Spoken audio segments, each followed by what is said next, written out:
Hola, buenas noches. Yo soy Nisa de la Rosa y voy a dar la conferencia de discapacidad y neurodivergencias dentro del sistema penitenciario. No sé si se escucha bien el audio, tampoco sé si se ve bien la imagen. Agradecería que alguien me dijera si se escucha bien, si se ve bajito o no.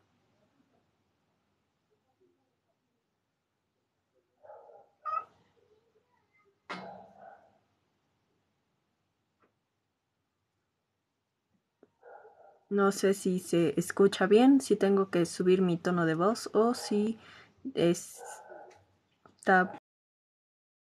si se escucha o se ve bien.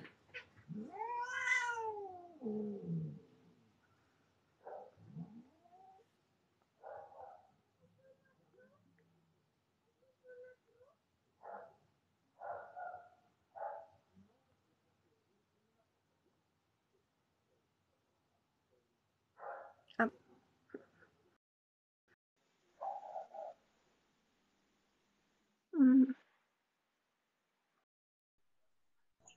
Phoenix, México. Oh, hola. Órale. La primera impresión es la que cuenta, ¿sabes? Ouch.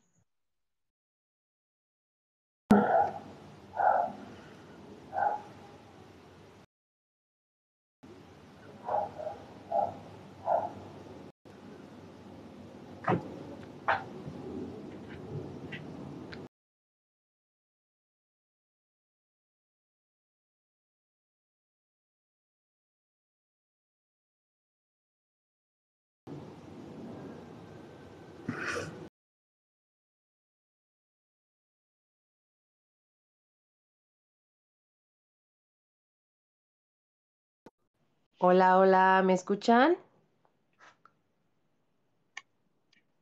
Hola, buenas noches.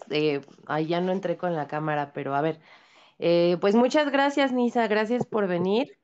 Vamos a seguir con este ciclo de conferencias por parte de las Jornadas de Libertad y les quiero presentar a Nisa Guíez de la Rosa. Ella nos tiene un tema súper interesante que es neurodivergencias y discapacidad en el sistema penitenciario. Entonces, muchísimas gracias, Nisa, y bueno, te dejo con nuestra audiencia. Muchas Te escuchan gracias. muy bien. Gracias. Bueno, yo soy Nisa Guiem, esta es mi seña, también para las personas usuarias de lengua de señas mexicana, y voy a dar la plática de discapacidad a neurodivergencias en el sistema penitenciario, el cual sabemos todos que es difícil sobrevivir adentro, pero lo es aún más cuando eres una persona con discapacidad, sea de la parte que sea, seas sorda, seas ciega, seas una persona con discapacidad psicosocial, es difícil. Pero quiero hablar de cómo es más difícil que se dé la atención y el apoyo necesarios en el sistema. Principalmente es bueno identificar los tipos de discapacidades que se dan, que son las físicas, las que todo mundo podemos ver o las que la mayoría de las personas podemos evidenciar. Una discapacidad física o motora podría ser algún desplazamiento en la columna, las personas usuarias de sillas de ruedas, las personas usuarias de bastón, andadera o las personas usuarias de algún elemento que les ayude a desplazarse. Es decir, que su mayor o de las mayores conflictos que tienen es la movilidad. Luego están también las personas con una discapacidad intelectual, aunque no lo es de una manera. Hay que quitarnos un poco de ver a las personas con discapacidad intelectual, el verlas como unas personas que no piensan o que no tienen inteligencia realmente. Lo que pasa con la discapacidad intelectual es que ciertos circuitos son distintos y tienen una diferencia en cuanto a cómo los conectan. ¿Todo bien? bueno, en cuanto a cómo los conectan. Es decir, la discapacidad intelectual no es que la persona no piense o que no tenga propia conciencia de lo que está pasando.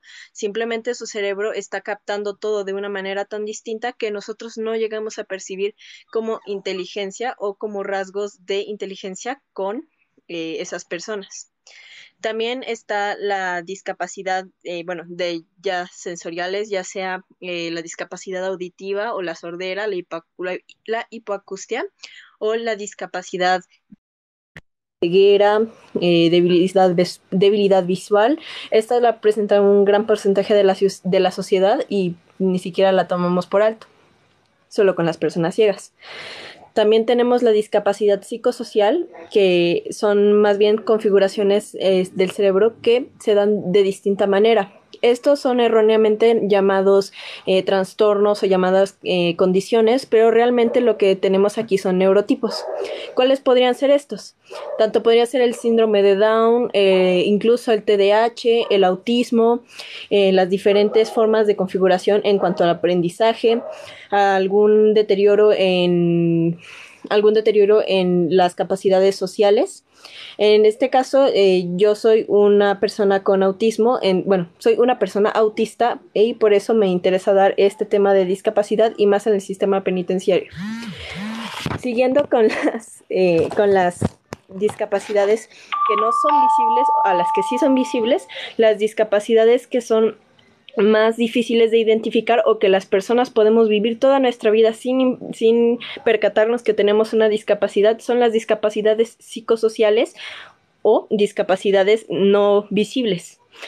Generalmente cuando nosotros escuchamos la palabra de discapacidad, imaginamos a una persona en silla de ruedas o a una persona ciega o a una persona sorda, pero en muchas ocasiones imaginamos a una persona con una gran deficiencia con TDAH o casi nunca evidenciamos que podría ser una persona con hipoacustia, es decir, que no ha perdido toda la audición que tiene. Entonces, el ver las discapacidades y el reconocer las discapacidades en cada una de las personas nos va a ir ayudando a comprenderlas.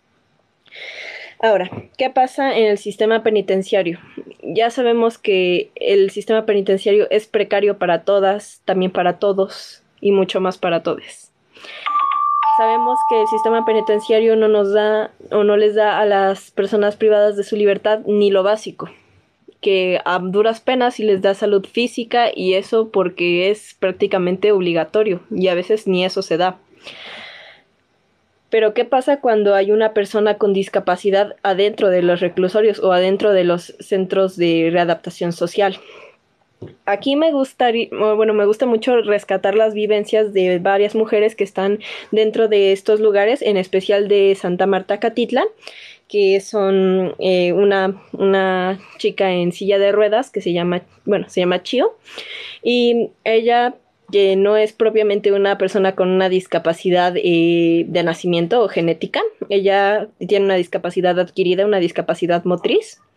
Fue perdiendo poco a poco la capacidad de caminar y ahorita la está recuperando. Muy gradualmente, pero es muy difícil. Las condiciones en las que se encuentra Chio y las que le brinda el sistema penitenciario son precarias. Apenas una silla de ruedas, ya ni hablemos de atenciones o terapias para recuperar para recuperar o para reanimar la parte de la caminada, mucho menos algún apoyo psicológico a partir de esa discapacidad que tiene, y ya ni digamos de reconocerla como una persona con discapacidad. A ella se le considera como una persona enferma adentro, no como a una persona con discapacidad, es decir, como una persona que hay que arreglarle algo específico, no como a una persona que tiene una parte que está fallando a lo que normalmente estamos acostumbrados. Chio no es una mujer que tenga algo malo de por sí. Chio es una mujer que está en una situación vulnerable, que gracias a una enfermedad se vuelve aún más vulnerable en el sistema. ¿Y esto cómo le afecta? Motrizmente, los reclusorios no están construidos para personas con discapacidad motriz y nunca lo van a estar. No hay rampas, no hay medios de comunicación que le permitan ya sea bañarse, ir al baño. hacer sus cosas el día normal, tiene que esperar a que otra reclusa le ayude a trasladarse de un lugar a otro, porque si no, antes no come, no duerme incluso, no pasa lista. Eso también significa castigo. Es difícil también que las mujeres ahí le ayuden de una forma muy entera o muy comprensiva. Es decir, la ayuda sí se le da y ella y las mujeres son muy solidarias adentro, pero aún falta mucho y esa no es responsabilidad de las compañeras, es responsabilidad del Estado y de los medios que mantienen los sistemas penitenciarios. Eso es al respecto de una discapacidad que es visible, que todas las personas que están con Chio pueden ver que Chio tiene una discapacidad, que no está en todas las capacidades o funciones normales de una persona. Pero ¿qué pasa con las personas que tienen una discapacidad y ni siquiera están enteradas de ella?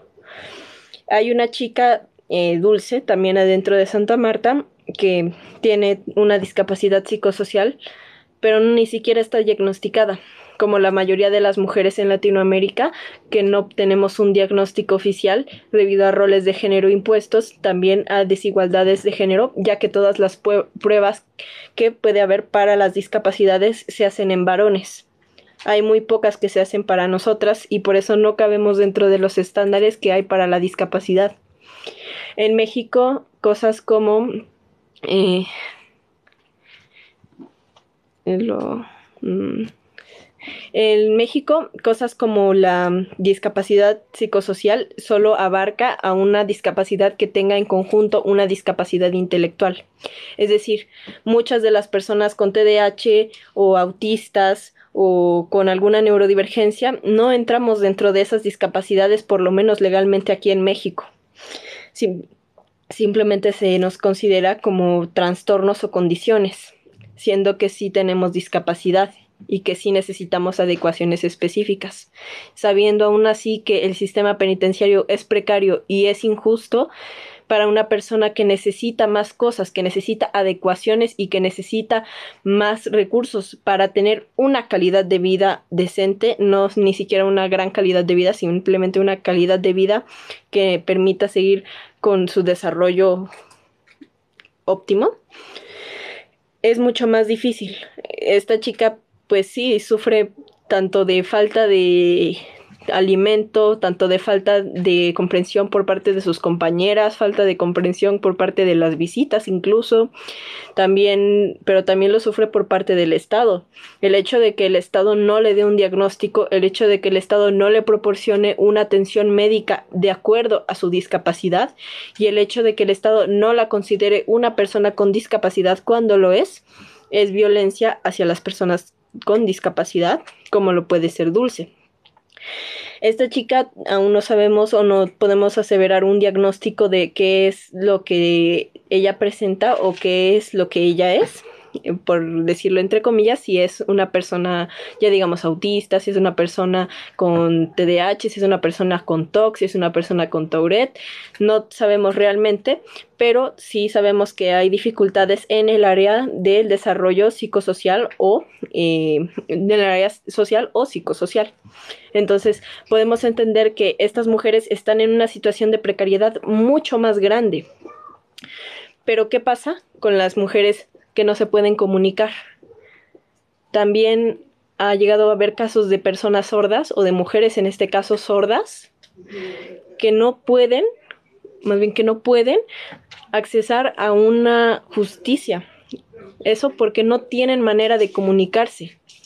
Incluso en los juzgados cívicos no hay intérpretes. En las cárceles no hay intérpretes. En los juzgados muy pocas veces hay intérpretes y estos no saben comunicarse con las personas sordas o con las personas usuarias de la lengua de señas o del español signado. Ahora, algo que también me gustaría puntualizar. Las personas sordas no, o hipoacústicas no son las únicas usuarias de la lengua de señas mexicana o del español signado. También lo usamos las personas autistas o las personas con dificultades en la comunicación. Ya podrían ser también personas con tics o Tourette's. Esta aclaración me gusta usarla porque seguimos siendo personas con discapacidad y la lengua de señas también nos pertenece a nosotros. Una vez aclarado esto, cuando una persona tiene una neurodivergencia en el sistema penitenciario, no es muy diferente a cómo se le trata con una persona con discapacidad. Lamentablemente tengo que traer a recuento el caso de la compañera Connie, que hace unos días en Santa Marta tuvo una situación en la que perdió la vida, presuntamente a partir de un suicidio. Y esto sí tiene que ver con la neurodivergencia y sí tiene que ver con la discapacidad. Ella ya tenía varias señales de depresión y tenía varias señales de intentos autolesivos y suicidas, también de pensamientos suicidas y de muchos problemas emocionales adentro. Si afuera los problemas mentales o emocionales son difíciles de llevar, imaginen adentro. La compañera no tuvo una red de apoyo o no tuvo el sistema que debió merecer para que le ayudaran con esos problemas, para no terminar quitándose la vida. La depresión también entra en parte de las neurodivergencias. Probablemente ella haya sido una persona con algún problema de depresión crónica, como lo puede ser la distimia, como lo puede ser incluso algún trastorno de la personalidad, pero ni siquiera lo sabía, quizás, porque también el sistema no beneficia en dar diagnósticos y en atender esos mismos diagnósticos cuando ya se tienen hechos. No dan los medicamentos psiquiátricos que se necesitan. Si tienes algún trastorno o si tienes alguna neurodivergencia diagnosticada y caes por alguna razón en el sistema penitenciario, lo mejor que te puede pasar es que te lleven a Tepepan. Y esto entre muchas comillas, porque déjame invitar. No. Bueno, ya.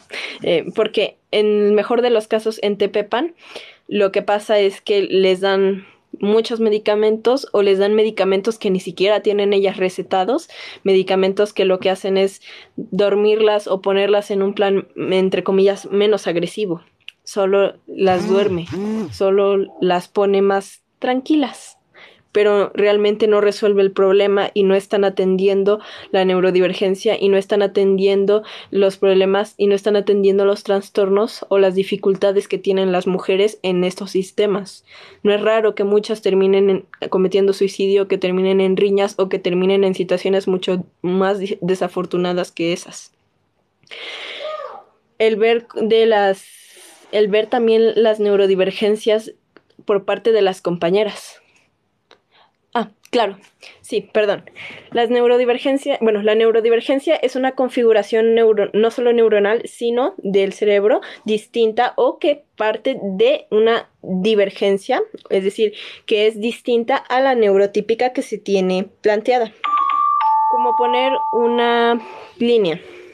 Se supondría que algo así sería el neurotípico o las personas con un neurotipo más normal o el neurotipo estándar.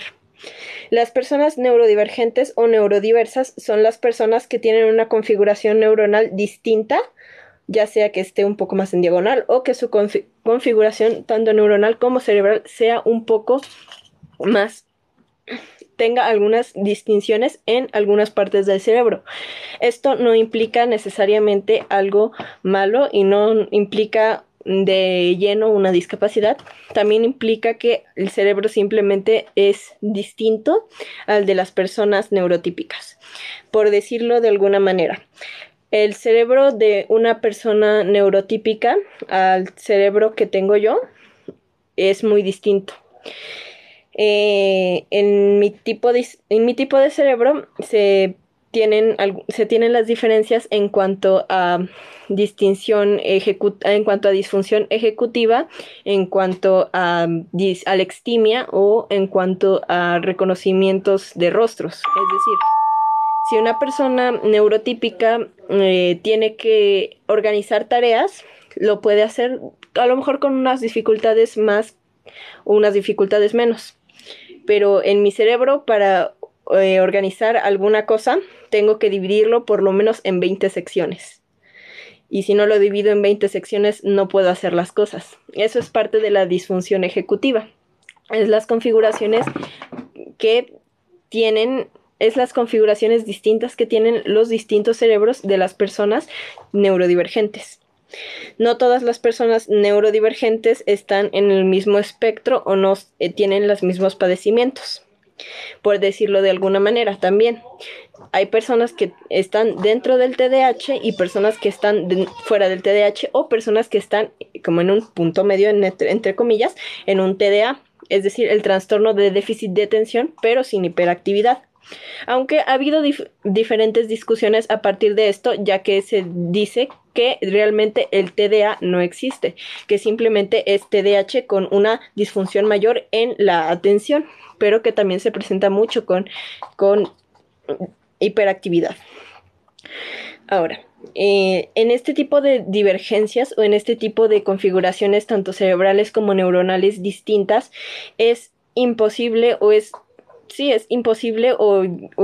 implica un desgaste mucho mayor al de una persona neurodivergente al de una neurotípica para acomodarse al sistema.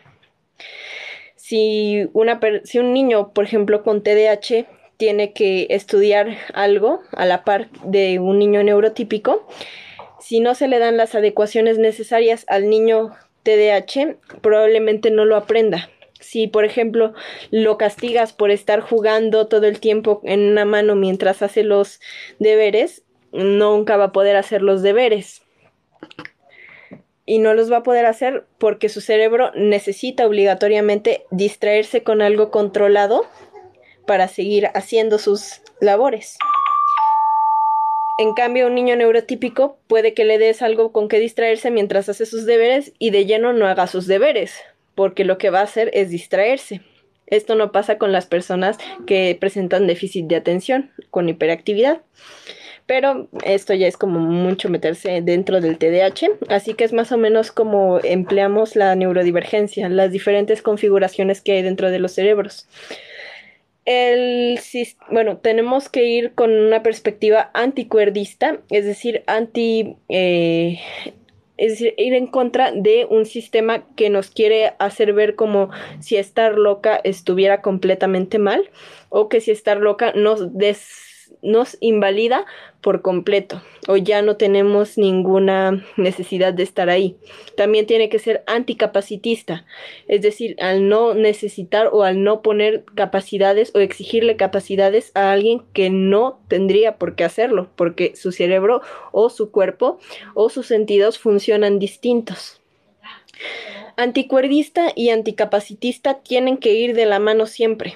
Si dejamos de lado lo anticuerdista, puede que sí nos centremos mucho en lo anticapacitista, pero seguimos siendo capacitistas al no incluir a las personas que se les denomina locas. Cuando una compañera tiene muchos problemas con otra compañera porque no se puede adaptar a ese tipo de, no solo el lugar, sino al tipo de compañeras que tiene, generalmente se le suele tachar de loca o se le suele tachar de que es una persona muy conflictiva, cuando realmente lo que puede llegar a tener es una neurodivergencia. Apenas hace poco hubo una gran conmoción en Santa Marta por la situación que se vivió con un menor que fue asesinado por su madre, un menor que todas las internas conocían. Y a ella se le juzga, y no las culpo a ellas porque conocían al niño y le tenían cariño, pero la juzgaron mucho en cuanto a llamarla tanto loca, en cuanto a llamar que estaba mal de la cabeza. Y probablemente sí, estuviera mal de la cabeza, entre comillas, probablemente tuviera algún trastorno, pero esa no es tampoco razón para desestimar lo que siente y lo que pasó. Porque si estuvo en esa situación, el simplemente decirle loca y encerrarla 10, 15, 20, 50 años no la va a cambiar. El sistema tiene que ser anticuerdista para que todas esas mujeres que las tienen catalogadas como locas o a las que tienen catalogadas como anormales o con deficiencias o que no pueden ser lo mismo que las otras, puedan tener una red de apoyo que les permita salir adelante a partir de eso mismo. No solo las personas con una discapacidad visible, que pueden ser con una discapacidad sensorial o con una discapacidad motriz o psicomotriz incluso. También tenemos que ir con las mujeres que están con una discapacidad intelectual, psicosocial o no visible o con una neurodivergencia que las afecte directamente tanto en su vida como en su forma de actuar. Sí, entiendo que es complejo apoyar a una madre que asesina a su hijo, pero no sabemos si esa mujer tiene algún trastorno, si ella presenta algún síntoma de algún trastorno de la identidad disociativa, que tiene algún trastorno de la personalidad, si tiene algún trastorno que le imposibilite a ser apta para cuidar a sus niños o a cuidar niños en general. Y sí, ella tiene responsabilidad en lo que pasó, pero la verdadera responsabilidad recae en el Estado y en el sistema, porque ya había registros de que ella maltrataba al niño, las internas reportaban y el sistema no hizo nada. Si de alguien es verdaderamente la culpa, es del sistema, que uno, no le quitó al menor cuando se vio que había maltratos, y dos, que no le prestó la ayuda y que no le dio el apoyo tanto psiquiátrico como psicológico que merecía para evitar la tragedia. Esto es un tema un poco difícil de tratar, pero sí, en cuanto a muchos crímenes que se cometen, simplemente lo más fácil es tacharlas de locas o tachar de que están mal de la cabeza y dejarlo así. Pero muchas mujeres se encuentran en episodios disociativos, en fugas disociativas incluso. Una fuga disociativa se compone por el hecho de que tu cerebro inhibe ciertas señales, es decir, como si no estuvieras presente, como si estuvieras en otro lado, o así lo suelen manejar. Pero lo que pasa con tu cerebro es que es un mecanismo de defensa. La disociación entra para protegerte de algo que estás viendo, de algún detonante. Al disociarte, lo que estás haciendo es irte de donde estás mentalmente y actuar con tu cuerpo de otra manera, es decir, estar en un estado en el que no estás realmente consciente de lo que haces. Por eso se caracteriza una fuga disociativa. Y en la fuga disociativa se pueden cometer tanto actos violentos como actos calmados, como todo tipo de actos. Pero la mayoría de las fugas disociativas se dan por un sistema en el cerebro que nos da, que es más que nada por un cuidado o que nos previene ante una crisis. Y con lo de las crisis también venimos a lo siguiente.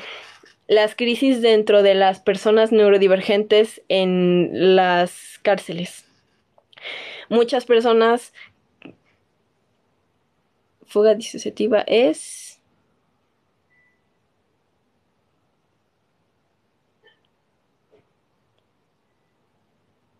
es que estoy esperando porque creo que fuga disociativa es lo mismo que brote psicótico. No. La fuga disociativa se compone justamente por este sistema de cuidado o este sistema que nos hace estar vivos, es decir, este sistema, no recuerdo exactamente la palabra, pero que hace que estemos vivos, literalmente. El brote psicótico se da cuando, ahorita vamos a hablar de los brotes psicóticos, cuando una persona se encuentra ante una gran cantidad de estímulos o ante una gran cantidad de detonantes que son traumáticos para la persona y pierde el control. Esto puede pasar minutos, días, meses. No he encontrado información de que se dure años, pero los más como frecuentes son de horas o semanas. Los brotes psicóticos se caracterizan por estar muy ligados a conductas autolesivas, a conductas lesivas y a conductas o pensamientos suicidas. Las fugas psicóticas es lo que vamos a hablar ahora también con las fugas psicóticas. Los brotes psicóticos es algo que nos puede pasar a casi la mayoría de neurodivergencias. Y también vamos a hablar de las crisis de neurodivergencias dentro de los sistemas penitenciarios. Cuando generalmente alguna compañera tiene alguna crisis o algún desbalance por alguna neurodivergencia que tenga o por alguna discapacidad, hay dos tipos de reacciones. O simplemente igual tacharla de loca y que no sabe lo que hace, o decir que es muy agresiva y simplemente. Pero lo que está pasando es muchísimo más complejo. A nivel cerebral, lo que está pasando puede que sea sí un sistema de defensa, o puede que esté pasando por un sistema inhibidor de todas las señales casi posibles, es decir, que no sea consciente realmente de lo que está pasando y por eso actúe de la manera que actúa. Y esto también les trae muchos problemas con la convivencia con las chicas. Aquí también quiero hablar un poco de las crisis. Aquí ya se escucha mejor. Espero que se escuche. Ok. Aquí quiero hablar un poco más acerca de las crisis autistas. Yo he vivido una crisis autista adentro de Santa Marta como visitante. Y si a mí como visitante me fue mal, no me imagino una interna viviendo una crisis autista o un meltdown adentro. Las crisis autistas generalmente se refieren a cuando hay demasiados estímulos sensoriales alrededor de una persona y ésta no las puede procesar del todo. Entonces, lo que tiene su cerebro como mecanismo es descontrolar el cuerpo y la mente. Generalmente se puede dar con gritos, generalmente se puede dar también con correr, con estar muy tenso, con prácticamente estar fuera de sí mismo. Pero en mí se presenta con mutismo selectivo. El mutismo selectivo también se da mucho dentro de las neurodivergencias. Y eso se les suele catalogar como que están siendo groseras o como que no quieren hablar contigo, pero realmente es que no pueden. Cuando se da una crisis de mutismo es cuando hay una cantidad de estrés tan grande que no puedes hablar, que aunque intentes, no puedes decir palabras o no puedes hilar las ideas. Esto es muy común en neurodivergencias o en discapacidades, tanto del espectro autista, tanto del TDAH, tanto del TOC, incluso también Tourette. Y también es común en las neurodivergencias de las personalidades o neurodivergencias que tengan que ver un poco más, a un nivel un poco más complejo. Pero también está la neurodivergencia completa del mutismo selectivo. Este tipo de crisis o este tipo de brotes que se pueden llegar a dar, incluso también pueden presentar sintomatología en conjunto como con bulimia, anorexia, trastornos alimenticios, trastornos del sueño, trastornos de índole autolesivo, trastornos o pensamientos suicidas. También pueden ir acompañados de violencia o pueden ir acompañados de una depresión bastante grande, como le pasó a la compañera. Probablemente todas las situaciones que vivan ahí, sabemos que todas las mujeres que están ahí no están porque quieran estar ahí. Y muchas de ellas tienen una situación harto complicado. Vivir con una neurodivergencia allá adentro, sinceramente creo que ha de ser de las cosas más difíciles en este mundo. Porque no solo es que no tengas ayuda de tus familiares o que no tengas ayuda de tus amigos, no tienes ayuda ni del sistema ni de tus compañeras con las que convives a diario. No entienden lo que te pasa y muchas veces ni siquiera tú entiendes lo que te pasa. Esta ponencia también es para concientizar un poco acerca de las discapacidades y las neurodivergencias no visibles, para que podamos dejar de juzgar por un momento en el sistema penitenciario si una persona está siendo o no capacitista. Es decir, si alguna persona realmente está pasando por algún brote o está pasando por una crisis. Cuando nosotras vemos a alguien en una situación desafortunada, pensamos que le está pasando difícil o que está mal o que algo en su vida no está bien. Pero cuando lo vemos en una persona que tiene una reacción alterna, simplemente la catalogamos como loca o como desviada o como trastornada. Y esto también tiene que cambiar. Las personas neurotípicas tienen malos días y generalmente también suelen tener crisis. Y a lo mejor no de la misma manera que las tenemos las personas neurodivergentes, pero también las tienen. Cosas como gritar, cosas como tener tal coraje que aprietas algo con tanta fuerza, cosas como insultar a las personas.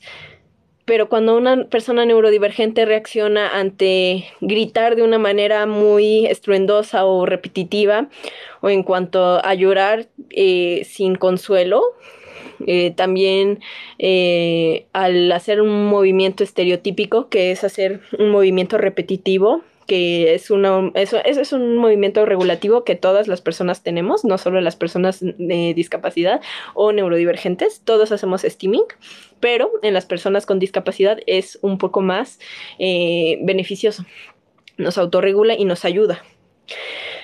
No es lo mismo cuando reaccionamos a una crisis de una persona neurotípica a cuando vemos a una persona ya sea neurodivergente o autista o TDAH o trastorno límite de la personalidad o TID o trastorno disociativo de la identidad. Verlos tener una crisis es mucho más fácil que nosotros los juzguemos como personas que están fuera de sí, porque no reaccionan de la misma manera que lo harían las personas neurotípicas. Y eso también pasa mucho allá adentro. El hecho de que las personas, o más bien de que las compañeras las cataloguen como simplemente compañeras que son conflictivas o compañeras que no se saben comportar. Esto le pasaba mucho a Dulce, que sus compañeras decían que tenían muchos problemas con ellas porque no se sabía cómo relacionar con ellas. Y esto habla de una discapacidad psicosocial. El hecho de no poder interactuar de una forma típica habla de una deficiencia en la socialización. Probablemente ella tenga alguna neurodivergencia compartida con discapacidad o tenga una doble discapacidad. Esto solo se va a poder averiguar diagnosticándola, y aquí también es cuando quiero pedir a todas las personas si en algún momento pueden o ven algún rasgo o ven que alguna persona puede estar pasando por una crisis o por un brote o por alguna situación muy muy desafortunada, lo principal que les puedo recomendar es que no se acerquen de más, no sean invasivos con la persona que está sufriendo una crisis y no se queden a ver qué es lo que le pasa, porque eso le aumenta o le dificulta mucho más el proceso de llevarles una crisis. ¿Cómo podemos apoyarles? Lo más ideal sería que esas personas tuvieran más o menos ya sea un perfil sensorial o un perfil de capacidad para resolver esas crisis. Es decir, si vemos por ejemplo a una persona teniendo una crisis de desborde en el que está gritando, llorando o corriendo por todos lados, lo ideal es no acercarse y darle espacio. También, si se puede, bajar los estímulos o si tenemos control de los estímulos que esté pasando. Por ejemplo, si hay una persona con un derrumbe y está la música muy fuerte o están las luces muy altas o más muy altas, muy brillosas, o hay muchas personas hablando, lo ideal sería bajar los estímulos hasta un nivel considerable, es decir, hasta que prácticamente sean irreconocibles para estas personas. Esto ayuda mucho porque nos ayuda a regular a las personas neurodivergentes. Ahora, ¿qué pasa si es con un ataque más violento? Lo principal, obviamente, es no juzgarlos. ¿Cómo podemos ayudar también? Si somos personas capacitadas para hacer acompañamiento, podemos hacer acompañamiento. Si no somos personas capacitadas, preferiblemente no nos acerquemos o simplemente ofrezcamos apoyo si vemos que la persona está en condiciones de aceptarlo. Es decir, si vemos que una persona está llorando incontrolablemente o que vemos que no está presente realmente, no le podemos ofrecer ayuda porque no va a reaccionar. Recordemos que cada persona neurodivergente es diferente, cada persona discapacitada es diferente. Cuando hablamos también de discapacidad, tenemos que estar claros de que también es un espectro dentro de la discapacidad, así como es un espectro la neurodivergencia. También es un espectro el autismo, también es un espectro el TDAH. Prácticamente todas las condiciones cerebrales son un espectro, porque pues no podemos medir con una regla específicamente qué tiene cada cerebro. Entonces, siempre vamos a ir variando las cosas, pero lo ideal y lo principal es siempre no juzgar y darle espacio a la persona, porque está viviendo una crisis. Exactamente. Que es igual cuando vemos, por ejemplo, un accidente. No sé si alguno de ustedes ha visto algún accidente en la calle, algún atropello o algo así. Y generalmente lo que nuestra primera reacción es acercamos y vemos que, y cuando nos vemos que no podemos ayudar en nada, igual nos quedamos ahí porque nos gusta ver, porque queremos ver qué pasa o porque queremos ver qué sucede. Pero realmente lo que le estamos es afectando a la persona que sufrió el accidente o que en este caso está sufriendo una crisis, porque no le dejamos completar las necesidades sensoriales que esa persona tiene en ese momento. El darle espacio y el mostrarle el apoyo en cuanto lo pueda recibir es como lo indispensable. También el no, entre comillas, atosigarle o el no presionarle a que se calme porque esa persona no va a responder. Este tipo de crisis sí son difíciles y sí son preferiblemente también son preferiblemente tratadas por profesionales, pero si no, también nos podemos capacitar para atender este tipo de crisis. Y también quiero aprovechar este espacio para invitarles a que si alguna de ustedes, a que si alguno o alguna tiene algún síntoma o tiene algún rasgo de alguna neurodivergencia, alguna discapacidad, por favor, intenten, yo sé que es muy costoso y que es muy difícil hacerse un diagnóstico, pero intenten acceder a un diagnóstico lo más pronto posible. Los diagnósticos sí salvan vidas y sí es mucho más fácil relacionarte y estar contigo cuando sabes qué es lo que te pasa.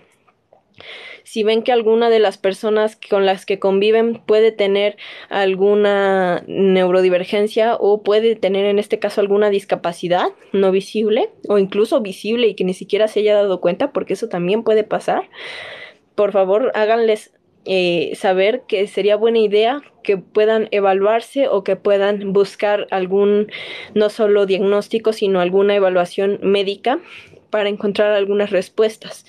Esto es muy importante. Mejora la calidad de vida. Y si afuera no tenemos algo que, esto es muy triste, pero si afuera no tenemos algo que nos certifique, adentro nada nos va a salvar tampoco.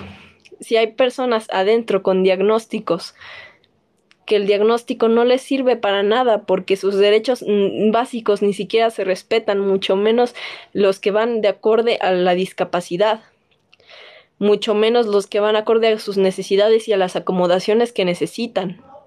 No solo a necesidades como rampas o necesidades como algún sistema de transportación que necesitan las personas con movilidad de reducida o discapacidad motriz, sino también adecuaciones en el sistema penal que necesiten las personas tanto sordas, ciegas o con discapacidades psicosociales. Es decir, si una persona en un juicio o en algún procedimiento jurídico tiene una crisis, lo que va a pasar es que no lo van a tomar más en cuenta o que van a retrasar su proceso lo más posible. Ese tipo de cosas también tenemos que ser conscientes e irlas cambiando. No solo se les discrimina afuera y no solo se les discrimina adentro, también se les discrimina en todo el proceso. Y es muy difícil y es mucho más difícil que personas con dificultades en la comunicación tengan una mejor atención, tanto médica como social, o una atención dentro del marco jurídico. Es más difícil o muchas veces se tienen que esconder los diagnósticos o hacer como que no existen no solo esconderlos, también simplemente ignorarlos para que las personas no sean tan duros con las personas con discapacidad o con las personas neurodivergentes allá adentro. Porque si afuera ser una persona neurodivergente es peligroso y es muy agotador, allá adentro no me imagino cómo debe de ser.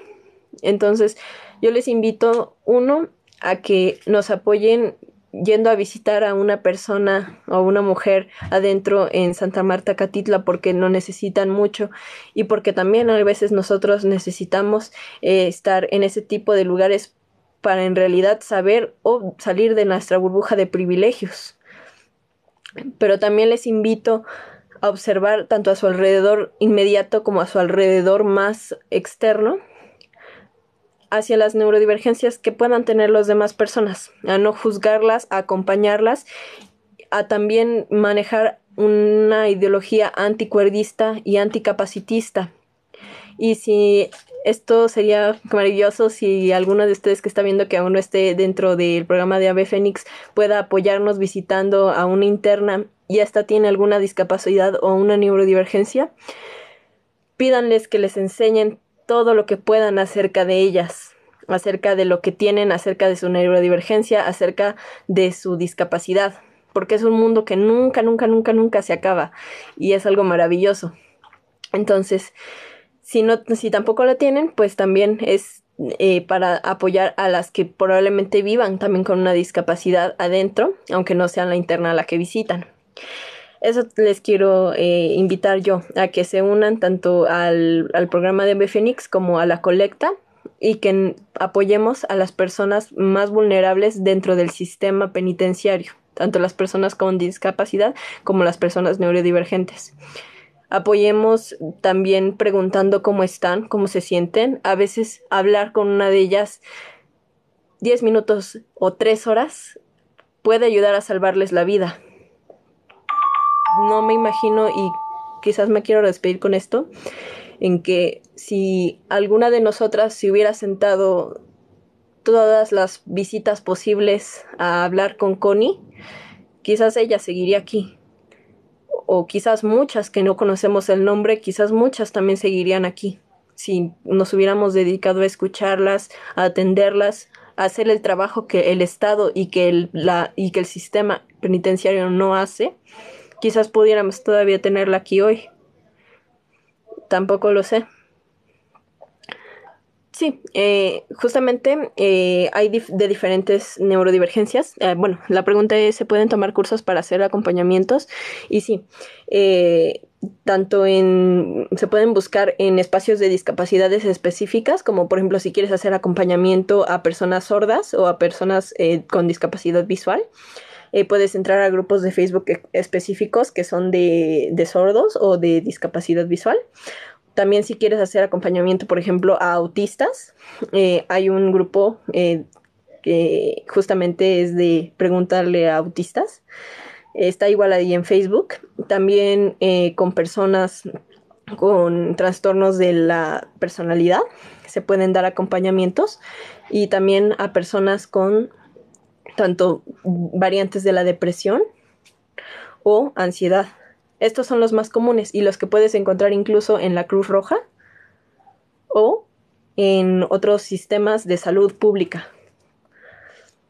Esto me parece que es más que esto lo podemos buscar tanto en redes sociales como en páginas oficiales, pero generalmente siempre se suelen dar no hay como cursos específicos de cómo dar acompañamiento a personas, no sé, con TDAH, aunque sí lo hay para otras neurodivergencias, pero el leer las experiencias de las personas con neurodivergencias y con discapacidades ayuda mucho a saber cómo acompañar en una crisis. Es algo como un camino que todas tenemos que ir conformando poco a poco.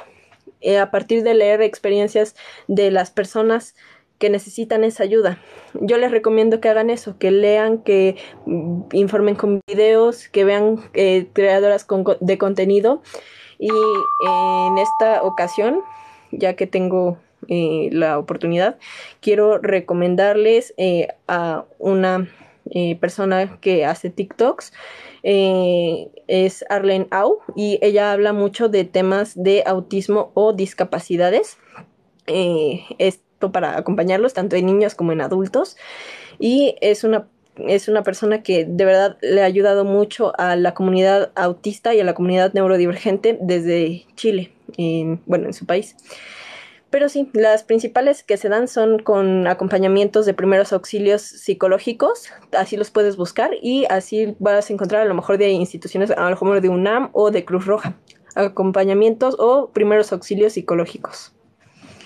Y pues creo que, bueno, cierro con la invitación de que no juzguemos independientemente mujeres, hombres, no binarios, de la neurodivergencia o de la discapacidad que tengamos, que podamos ver un poco más acerca tanto de las divergencias o tanto de las diferencias que tengamos cada una de las personas, que apoyemos y que les demos los espacios necesarios a las personas con discapacidad.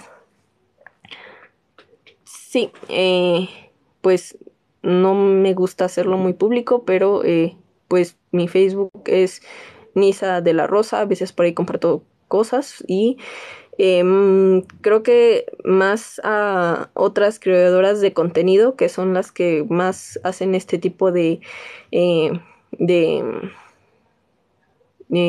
divulgaciones. Y pues sí, más que nada también se puede compartir por aquí por Ave Fénix este tipo de acompañamientos. Y sí, ¿alguien tiene alguna duda? No sé.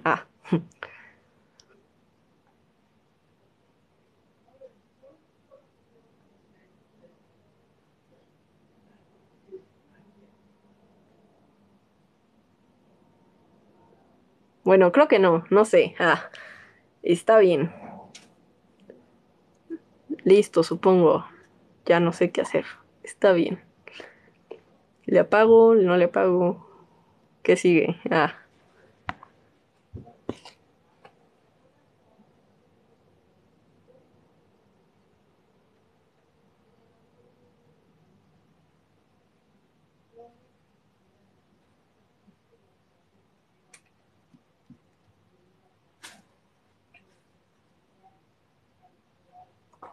A ustedes. ¿Cómo me salgo o qué hago? Ah,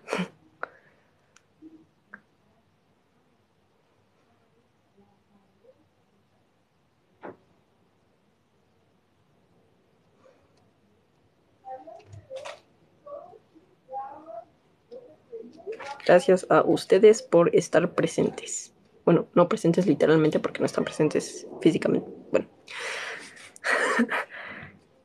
cosas autistas.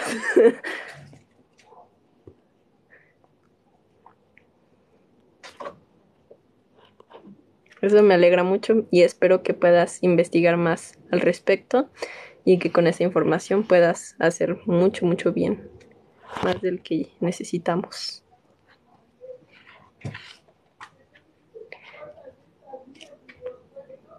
Pero, bueno, supongo,